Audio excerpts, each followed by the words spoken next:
উদাহরণের মাধ্যমে আমরা বুঝতে পারি, সেটা হলো যে কোনো শিক্ষা প্রতিষ্ঠানে ছাত্রদেরকে শিক্ষাদানের পর যখন পরীক্ষা নেওয়া হয়, ছাত্ররা যখন পরীক্ষার হলে প্রশ্নপত্র হাতে নিয়ে বসে, আপনারা বলুন তো, সকল পরীক্ষার্থীরাই কি প্রশ্নের সঠিক জবাব লেখে? না, অনেকে ভুলও লেখে। যারা ভুল লেখে তাদেরকে কি বাধা দেওয়া হয়? কেন বাধা দেওয়া হয় না? ভুল লেখলেও পাশ করবে। তাহলে যেই ভুল লেখার দ্বারা পাশ করবে না এমন লিখতে বাধা দেওয়া হয় না কেন? আর বাধাই যদি দেওয়া হয় না তাহলে পাশ করবে না কেন? প্রশ্ন তো সেখানেও আসে।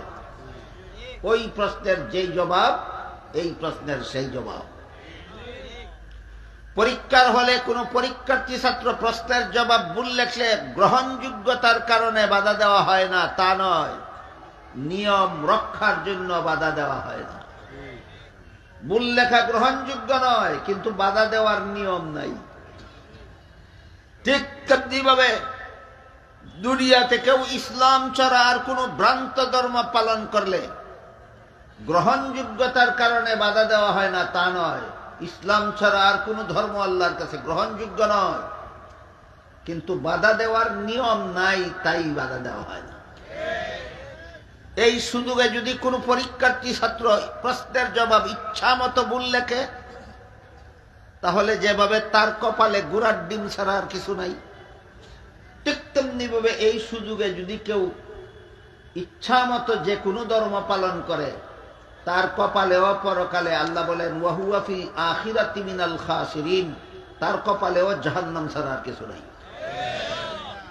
এই হলো ধর্ম সম্পর্কে মোটামুটি যে কথাগুলি সমস্ত মুসলমানদের জানা থাকা দরকার, অতি সংক্ষেপে সেই কথাগুলি আপনাদের সামনে তুলে ধরলাম।